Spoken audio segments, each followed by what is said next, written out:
Tata. দুপুরবেলা খাওয়া দাওয়ার পর হঠাৎ করে ঠিক হলো একটা জায়গায় যাব। সৌরভের ওখানে কাজ ছিল, তাই আমি বললাম আমাকেও নিয়ে চলো। তো দুজনে মিলে মাকে টাটা বলে বেরিয়ে গেলাম একদম। কোথায় যাচ্ছি সেটা দেখতে হলে কিন্তু ভিডিওটা অবশ্যই পুরোটা দেখতে হবে। সো হ্যালো এভরিওয়ান, আমি অমৃতা চলে এসেছি একটা নতুন ভিডিও নিয়ে। যথারীতি দুপুরবেলা আকাশটা খুবই সুন্দর লাগছিল আর একদম পরিষ্কার আকাশ।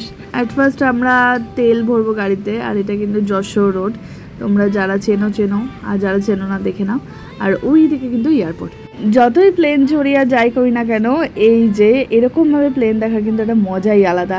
আর সত্যি বলতে এখানে প্রচুর লোক দাঁড়িয়ে থাকে সব সময় এরকম প্লেন দেখার জন্য। যাই হোক, তো আমরা যেহেতু বাড়ির কাছে এয়ারপোর্ট, এর জন্য অতটা ফিল করতে পারি না, বাট যারা দূরে থাকে তাদের কাছে হয়তো এটা একটা অন্যরকম বিষয়। এনিওয়েজ, তো দেখো কত সুন্দর লাগছে ভিউটা। আর আমি তো যাচ্ছি অনেক দিন পর, বাইকে বেরোলাম। আর সৌরভ যেহেতু একটা কাজে যাচ্ছে, ফার্স্টেই বললাম, তাই ওর সাথে আমিও চলে যাচ্ছি। কোথায় যাচ্ছি সেটা কিন্তু দেখতে হবে। মোটামুটি তখন বিকেলই বলা চলে। আর এই দেখো, এই জায়গাটাকে খুব সম্ভবত শ্রীভূমি বলে। হ্যাঁ, শ্রীভূমি। 4:30 বাজে। এত সুন্দর একটা ওয়াচ এখানে। আর আকাশটা তো খুবই সুন্দর লাগছে। তোমরা যারা এখানে আসোনি তারা দেখে নাও, আমাদের এখানটা কিন্তু খুব সুন্দর করে সাজানো। কিন্তু যত কলকাতার দিকে যাচ্ছি ওই দিকটায়, তত ব্যাস জ্যাম শুরু। আর এত ইরিটেটিং লাগছে।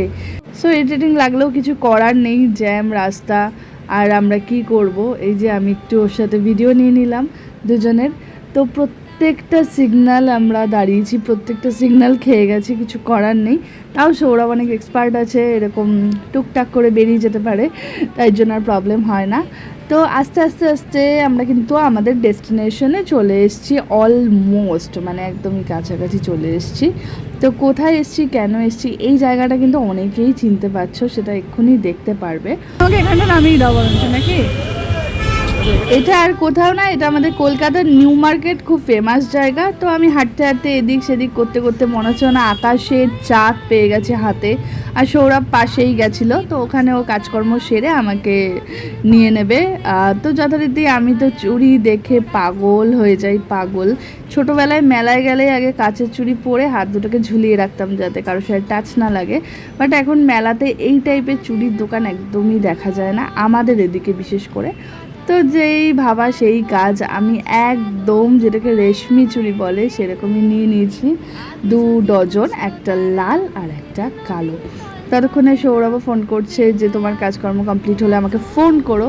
তো আমি তো আমার কাজকর্ম বাদ দিয়ে এগুলোই করে যাচ্ছি। তারপরে দেখলাম কত হেয়ার ব্যান্ড থেকে শুরু করে কত সালোয়ার স্যুট, মানে দেখে মনে হচ্ছে যেন সব নিয়ে নিই, কিন্তু না, আমার কাছে যা টাকা ছিল, আমি যদি এই সব জায়গায় ঘোরাঘুরি করতাম, আমি তাহলে আমার আসল কাজটাই হতো না। এনিওয়েজ, আমি আর সাসপেন্স রাখবো না, আমি বলে দিই, আমি কিন্তু গিয়েছিলাম একটা ড্রেস কিনতে। তো ড্রেসটা কেন কিনতে গেলাম, কিসের জন্য কিনতে গেলাম, সেটার জন্য কিন্তু তোমরা অবশ্যই পরের ভিডিওটা দেখবে। আমি এই ভিডিওতে মোটেই বলবো না, কারণ পরের ভিডিওটা কিন্তু অনেক এক্সাইটেড। যাই হোক, তো নিউ মার্কেটের ভেতরে গেলাম। ভেতরে যাওয়ার পর কিছু পছন্দ হলো না, অ্যাকচুয়ালি ডিসাইড করতে পারছিলাম না। তারপর বাইরে এসে একটু এইগুলো দেখছিলাম, পুতুলগুলো। দেন এই ব্যাগটা পছন্দ হচ্ছে, আর আমি একদম বার্গেনিংয়ে ওস্তাদ। ওরা বলছিল 800 টাকা, আমি 300 টাকা থেকে স্টার্ট করলাম, দিল না, দেবে না যথারীতি। প্লাস স্টাডি টেবিলগুলো দেখছিলাম। আর এই জায়গাটা তো আমাদের মেয়েদের ইমোশন, মানে কি বলবো, আমি আর এখানে বেশিক্ষণ দাঁড়াইনি, ভাবছিলাম সব একটা করে নিয়ে নিই। কিন্তু যে ড্রেসটা নেব তার সাথে ম্যাচ করেই নিতে চাইছিলাম। আগে ড্রেসটা কি কিনবো সেটাই দেখছিলাম, ঘেমে একাকার অবস্থা, এত ভিড়।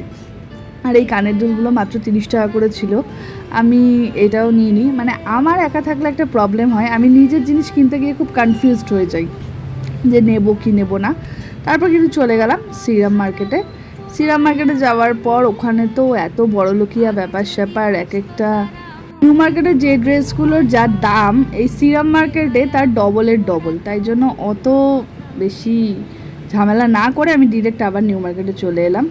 আমি খুঁজতে খুঁজতে খুঁজতে খুঁজতে আমি ডিসাইড করে গেছিলাম একটা গাউন কিনবো। সো কী কিনলাম না কিনলাম আমি এই ভিডিওটায় দেখাইনি, কিনেছি তো অবশ্যই। আর সৌরভ কিন্তু উঠতে পারিনি, যেহেতু গাড়ি পার্কিংয়ের ওখানে জায়গা থাকে না। আর দেখো, আমাদের কলকাতায় ঘোড়ার গাড়িও আছে, একটু বৃষ্টি হলে জলও আছে। তো যথারীতি আবার বাড়ি আসার সময় এত জ্যাম ছিল, পাগল হয়ে যাচ্ছিলাম, কিন্তু মনটা বেশ হ্যাপি হ্যাপি লাগছিল যে পছন্দ মতো একটা জিনিস কিনতে পেরেছি। ফার্স্টে তো ভাবছিলাম যে কিছুই কিনতে পারবো না, শুধু ঘোরাঘুরি করছি।